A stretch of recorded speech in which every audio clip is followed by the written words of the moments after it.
The wind across the desert howled, scouring the cracked earth. Before crossing into the ancient structure, Elias had not anticipated such peril. The chronicle he'd acquired, The Seeker's Path, had detailed this trial ground entirely from Leo's perspective. Leo, the one without talent among the 71 who entered, had navigated it with baffling ease due to his unique condition, facing only the most minor of threats. For Elias, it was different. He had barely set foot on the barren expanse when 9 fourth-tier blaze tusks surrounded him. Beasts of that rank matched a Foundation establishment cultivator. 9 of them appearing at once gave even Elias pause, and it took considerable effort to repel them. No sooner had his sword stilled than 18 fourth-tier gale serpents converged from all directions. Elias could only let out a slow breath. The deeper he pushed into the wasteland, the more ferocious the beasts became. Finally, a tide of 81 fourth-tier creatures charged him simultaneously. A green light glowed at his brow, and the sword Frostveil in his hand sang a clear, sharp note. Man and blade became a blur, a phantom weaving through the horde. Each stroke was precise, decisive, born from years of tempered ruthlessness in the shattered peaks. 81 Foundation-level beasts fell to Frostveil. Yet Elias did not relax. A frown touched his lips as he gazed ahead. A towering fire-eye ape, 50 feet tall, lumbered towards him. A beast newly stepped into the 5th tier, equivalent to an early core formation human. Elias's eyes narrowed. In that instant, his sword flashed. The ape's head tumbled to the ground. Then came one of mid-core formation strength. Then late core until one of early nascent soul level emerged. This was no ordinary legacy site of a nascent soul cultivator.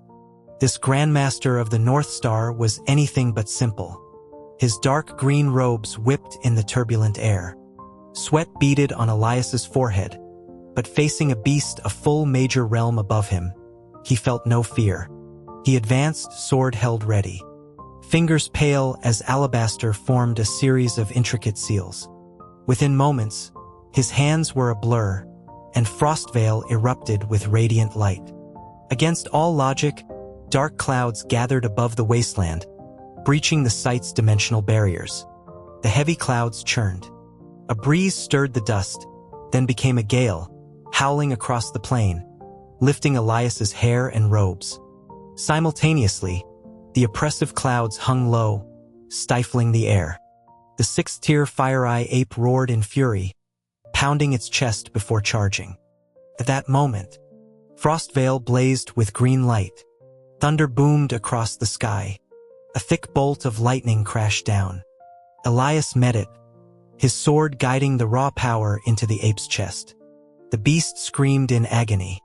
One sword, 9 blossoms. Elias cast Frostveil into the air. The sword multiplied into 9 identical blades, piercing the massive ape's body. The blades passed clean through. With a final, guttural cry, the colossal form shuddered and crashed to the earth. Its blood soaked the cracked ground. Frostveil hummed with excitement, circling once in the air like a playful child before returning to Elias's side. His face was now pale. He breathed lightly, sharp eyes scanning his surroundings with deep wariness. One sword, 9 blossoms, was a technique from the 9 Lotus Heart Manual, one meant for nascent soul cultivators. Master Silas had taught it to him long ago, but Elias had never succeeded in manifesting it, not even at mid-core formation. Desperation had forced it forth now. That single move had drained every drop of his spiritual energy. Even a 2nd-tier beast could seriously harm him in this state. He didn't regret it. That ape had been too powerful. A preemptive, overwhelming strike was the only way. Perhaps sensing that unleashing a nascent soul beast was excessive, no further creatures appeared for some time.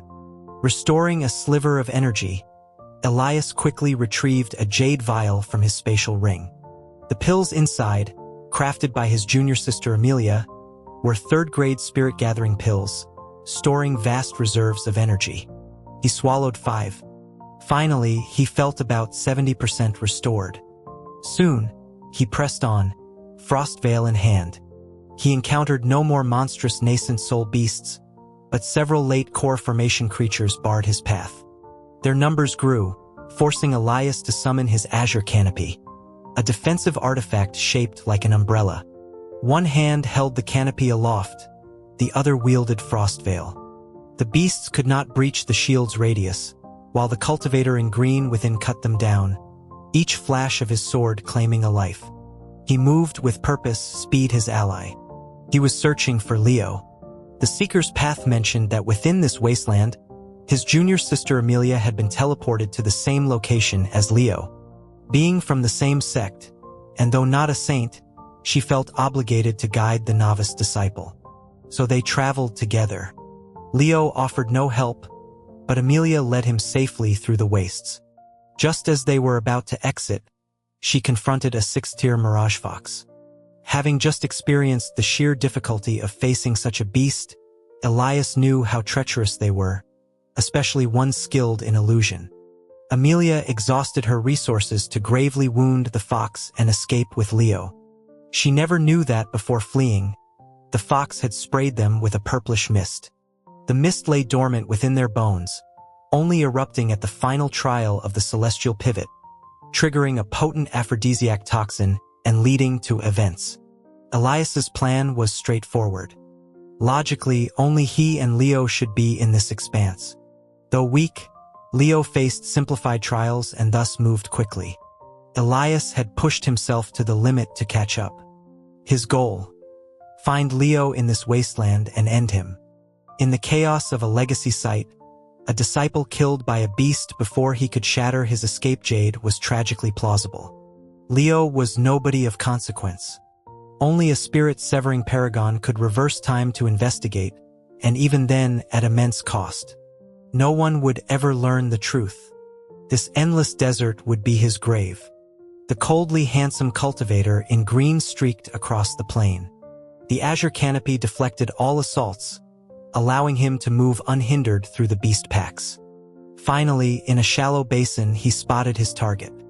Leo was clumsily fending off 2 first-tier beasts, creatures with the strength of early chi condensation cultivators, little more than mindless brutes. Leo was already at the 2nd level of chi condensation, yet still struggled. Disgust curled in Elias' gut. Just as Leo was about to finish one beast, Elias retracted the canopy. A faint, cold smile touched his lips as he drew his sword, poised to strike from above. A seductive, bestial cry echoed behind him. Every sense screamed danger.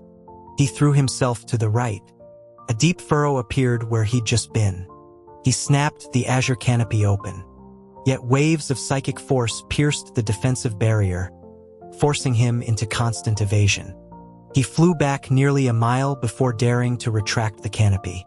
The umbrella could block a full-force strike from a soul formation expert, but it was useless against mental attacks. Few cultivators employed psychic assaults. It was largely a rare innate talent of certain beasts. Gripping Frostveil, Elias scanned his surroundings, body taut with readiness. A low, alluring laugh drifted on the air, slightly shrill. What a handsome gentleman, it cooed. Such exquisite features wasted on a filthy human. Why not peel that skin off for me? I might let you live. The flat, featureless desert stretched in all directions, pockmarked only by shallow, muddy pools. Elias stood, sword in hand, senses stretched taut. The sharp cry came again, echoing from everywhere and nowhere, a haunting pursuit. Purple mirages flickered at the edge of vision, moving too fast to discern clearly. But Elias had a suspicion. A 6th-tier Mirage Fox. Foxkin were cunning. Many could speak by the 5th or 6th tier. Little lord, won't you smile for me?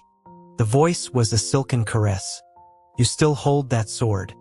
It makes me nervous. Yield to me. I might spare you. Bell-like laughter rippled through the air, each wave a sharp spike driving into Elias's mind. Heart of the azure lotus. His hands flew through seals.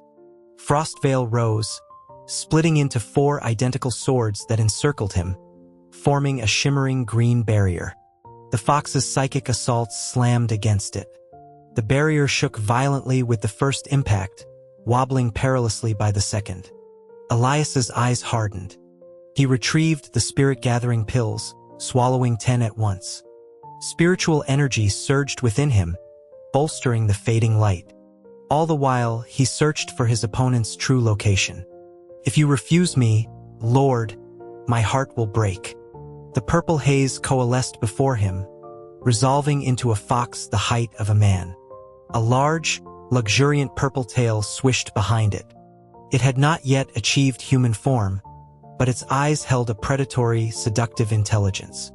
That gaze raked over Elias's form with indecent hunger, as if already stripping him bare. "Humans are so stubborn," it sighed, each word a renewed mental blow. Elias realized with dismay that even manifested, he could only defend, not attack. The fox covered its muzzle with a paw, tittering. "Since that's the case, you'll just have to give me that skin." It dissolved into purple light, shooting toward him. Elias's head lifted, a cold smile on his lips. The 4 swords became one in his right hand. Sword guides the storm. Silver lightning tore from the heavens. The millennium-old thunder crystal within Frostvale drew the sky's wrath. Elias swept his blade, and the bolt hammered into the fox. The creature recoiled, injured. "Foolish boy, you refused the easy path." The fox's eyes glinted. Its tail swelled, lashing out in a barrage. Silver sword and purple tail clashed in a whirlwind of strikes. Elias defended desperately against the dense, whip-like attacks. Boom! Boom!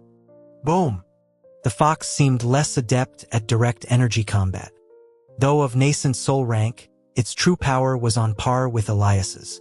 They fought for what felt like an hour. Elias was nearly out of pills.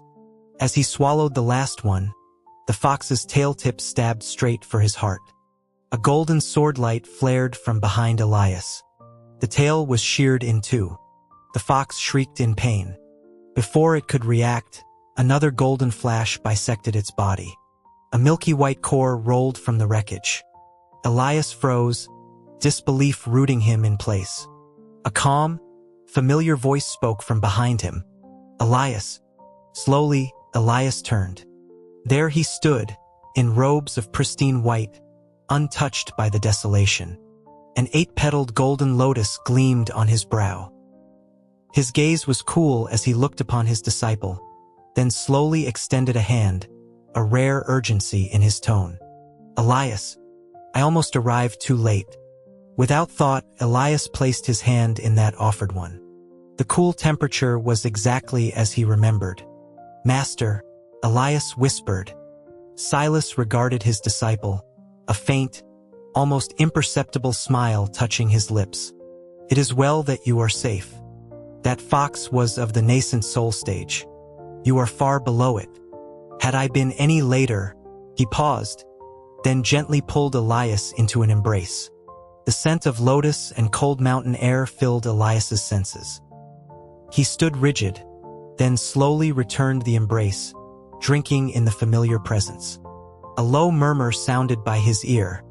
"Elias, if something happened to you, what would I do?" Elias's fingers trembled slightly. "This sight is abnormal," Silas continued, his voice soft. "I will take you out today. Once the sect investigates thoroughly, we may understand the discrepancy. Elias, I cannot allow you to undertake such risks again. You will remain on the mountain, cultivate in peace." This way, Frostvale pierced through Silas's chest from the front. The icy tip was bloodless. The world shattered. The noble paragon Silas morphed into the purple fox. Its claw was inches from Elias's back, poised to rip out his heart. The fox gasped, incredulous. "How? My illusions target the heart's deepest desire. Your cultivation is inferior. You shouldn't have seen through it. Why?" His handsome face devoid of expression, Elias coldly withdrew the sword. His left hand plunged into the fox's dantian, extracting a shimmering purple core. "You ask why I knew it was an illusion," Elias said quietly, his hand still buried in the beast. "Because He would never say such things to me.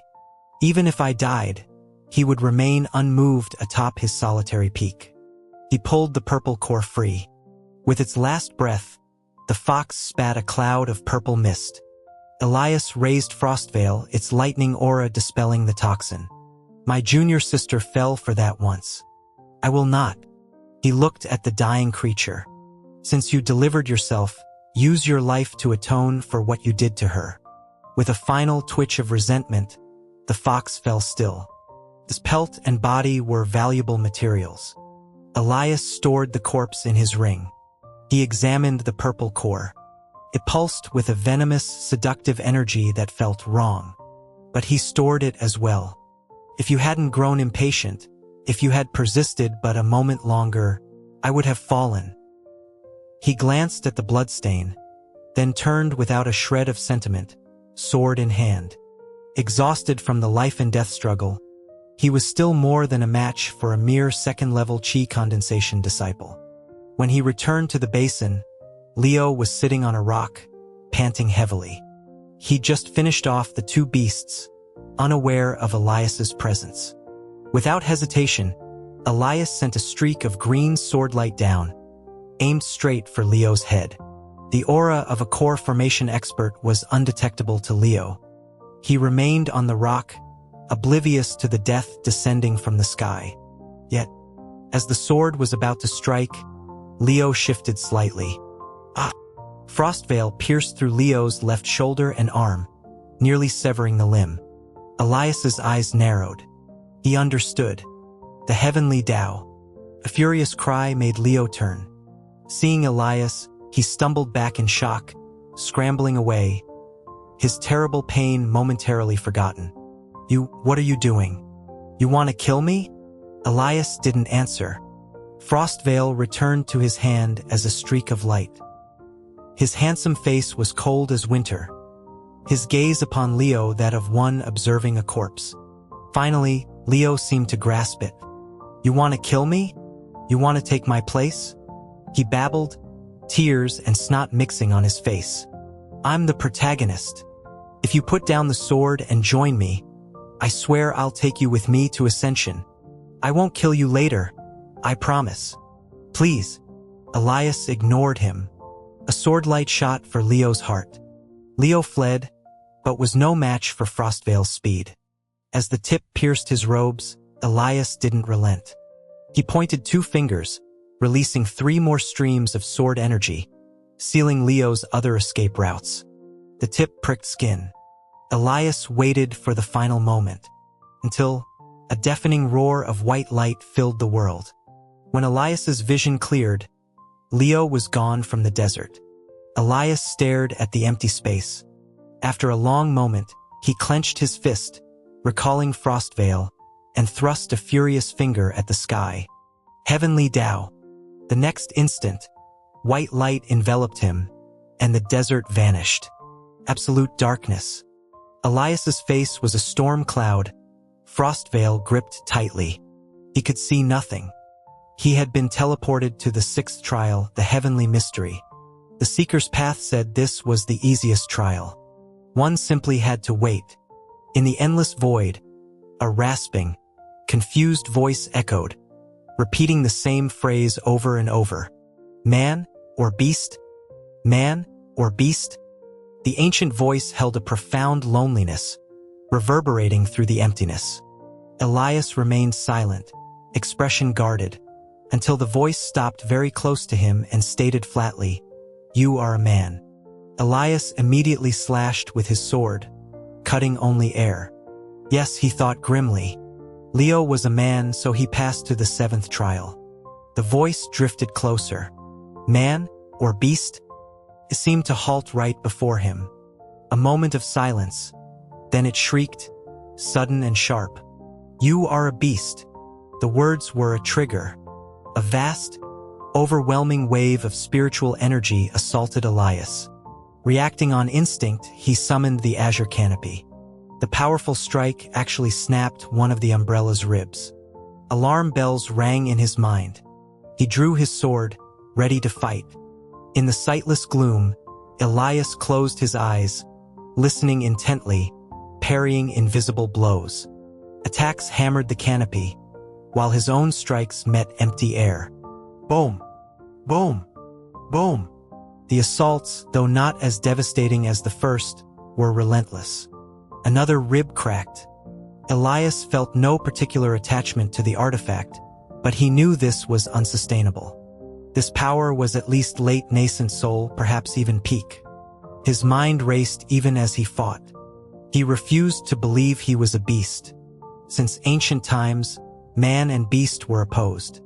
If even Paragon Silas, a spirit-severing expert, hadn't detected any taint in him, how could this place? Then it struck him. The fox core? He stopped moving, ignoring a blow that rattled the canopy. "Senior," he called, imbuing his voice with energy. "I am not a beast." The attacks paused. The hoarse voice mumbled, "Beast, beast." Elias produced the purple core. "Senior, this is the core of a 6-tier mirage fox I obtained in the wasteland. I have slain hundreds of beasts and taken their cores as well. Have you perhaps mistaken their aura for mine?" Silence hung in the void. Just as Elias began to hope, the voice screamed, piercing and mad, "Beast! You are a beast! Beast!" The onslaught renewed with greater fury. Another rib shattered. Gritting his teeth, Elias threw the azure canopy into the air above him. A gentle golden light showered down, enveloping him. He tapped Frostveil, which levitated point outward. His hands flew through the seals for the ultimate technique, green motes of light dancing around them. Frostveil glowed brilliantly. A faint rumble of thunder echoed in the void, somehow penetrating this space. Elias sped up the seals. Frostveil spun faster. The green light around his hands dimmed. Without hesitation, he stomped his right foot, forcing a mouthful of vital essence blood onto the sword. The blade erupted in green radiance. Elias completed the seal, a trickle of blood escaping his lips. One sword, 9 blossoms. One became 9, shooting forward. Frostveil became a blur. Lightning, purple and silver, crashed down from above. Only the sword's unique composition, forged with primordial iron and millennium thunder crystal, allowed him to perform this technique twice in such short succession. But he was now utterly spent, relying solely on the canopy's protection. The 9 swords, finding no target, formed a whirling matrix, scouring every inch of the space with unstoppable force. It was his last gamble. If this failed, he would have to shatter his exit jade. He would fail in his mission here. His right hand pressed against his chest, feeling the utter void within his meridians. His spirit-gathering pills were gone. Watching the futile, blind assault of his swords, a bitter laugh escaped him. Have I truly reached my limit here? White light enveloped him. He blinked and found himself in a stone chamber. His first thought was for Frostveil. Feeling its joyful presence in his mind, he relaxed. Then he looked up and stiffened. Leo, kneeling on a prayer mat across the room, gaped back at him, equally stunned. For a moment, they simply stared. Then Elias raised 2 fingers, a wisp of green sword energy coalescing at their tips. Leo scrambled to his feet. You'd really kill me? We're from the same place. We're countrymen. I swear, even if I'm supposed to kill you later, I won't. Spare me. Elias advanced, the energy on his fingers sharpening. I'll give it up, Leo cried.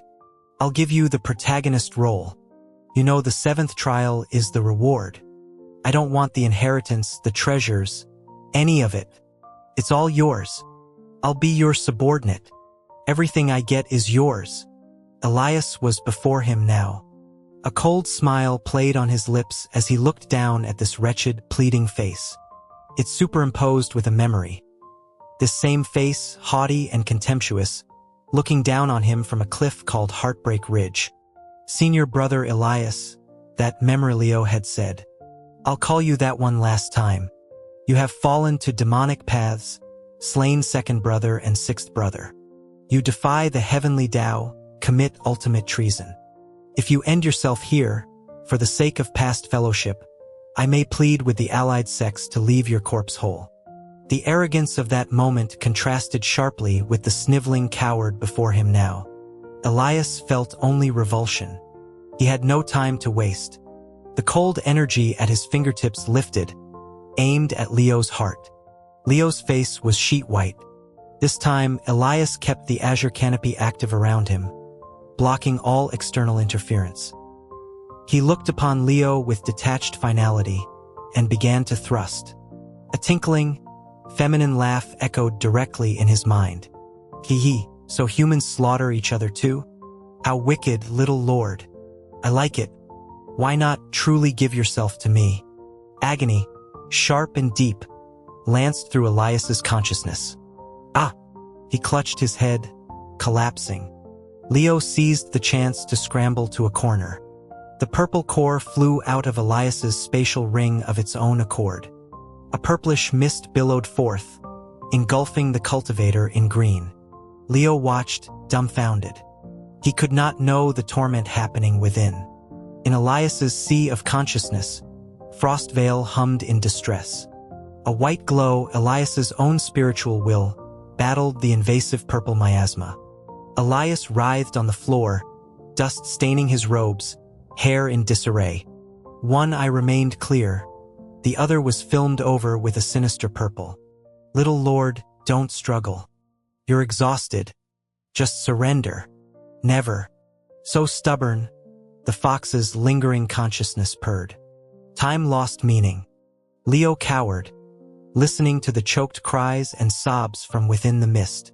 After what felt like an eternity, the mist thinned slightly. Leo stayed put, too frightened to move. Then he heard a sound, a low, wanton moan. His body reacted instantly. Curiosity overcoming fear, he crept forward. Through the thinning haze, he saw the elegant young man slumped against the wall, breathing heavily. His fine features were flushed, lips crimson, eyes shimmering with a liquid sheen. He was devastatingly, unnervingly beautiful. Leo drew a sharp breath. Stripped of the imposing aura of the sect's head disciple, Elias's beauty was laid bare, transcendent and almost ethereal. Leo had always known, from the chronicle, that this antagonist was meant to be the most beautiful. But seeing it now, with the man weak and helpless, was something else entirely. The dark hair spilled over green silk, the flushed cheeks, the dazed, yearning gaze. Leo understood viscerally what it meant for beauty to defy gender. His hands trembled. He took an involuntary step forward. The purple mist, as if sentient, surged toward him. It looked familiar, but he couldn't place it. No. Elias's voice was a raw, ragged scream. Leo looked at him, confused. Elias's eyes were wide with horror and pain, bloodshot, fixed on him and the mist. Then a wave of heat. A flush raced through Leo's body, pooling low. His reason evaporated in an instant. He panted, body shaking, staring at the exquisite cultivator slumped against the wall. Even twisted in rage and humiliation, Elias's face was incomparably lovely. A bead of sweat traced a path from his temple down the line of his jaw, disappearing into the collar of his disheveled robes.